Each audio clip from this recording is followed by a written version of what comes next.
নিশি তার বান্ধবী মিলির সাথে দেখা করতে এসেছে। সে রিক্সা ভাড়া দিয়ে যখন রিক্সা থেকে নেমে যায়, জানতেও পারে না রিক্সার কোনো তার কাটা লেগে তার জামাটি পিছন থেকে ছিঁড়ে গেছে। সে তার বান্ধবীকে ফোনে ট্রাই করতে থাকে। সে জানতেও পারে না তার জামাটি পিছন থেকে কিছু বখাটে ছেলে পেলে খেয়াল করছে।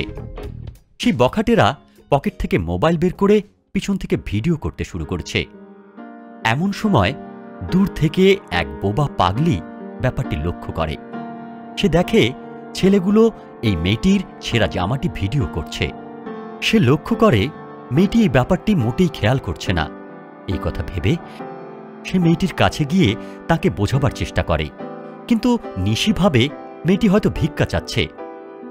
পাগলিটি পিছনের ছেলেগুলোকে দেখায়। নিশি বলে, আরে ওরা বখাটে ছেলে, এই সুন্দরী মেয়ে দেখলে একটু তাকাবেই, জানতো এখান থেকে।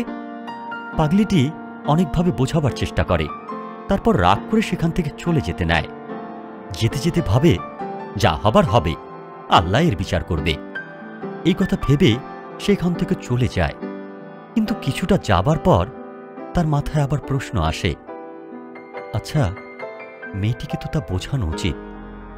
একটা মেয়ের ছেঁড়া জামা মানুষ ভিডিও করছে, না না, মেয়েটিকে বোঝানো উচিত। এই কথা ভেবে সে মেয়েটির দিকে এগিয়ে যায় এবং পিছন থেকে গিয়ে সে চেষ্টা করে সেই ছেঁড়া জায়গাটা ঢেকে দেবার জন্য। সে যখনই সেই ছেঁড়া জায়গাটায় হাত দেবে, নিশি পিছনে তাকিয়ে দেখে সেই পাগলি মহিলাটা আবার এসেছে। সে তাকে মারতে উদ্যত হয়।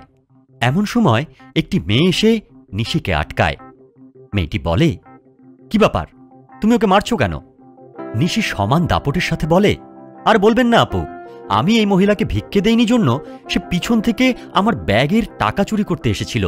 মেয়েটি বলে, আমি অনেকক্ষণ ধরে লক্ষ্য করছি এই বখাটে ছেলেগুলো তোমার জামার পেছনের ছেঁড়া অংশটা ভিডিও করার চেষ্টা করছে, আর এই পাগলি মহিলা সেটাই তোমাকে বোঝানোর চেষ্টা করছিল। নিশি তার ভুল বুঝতে পারে।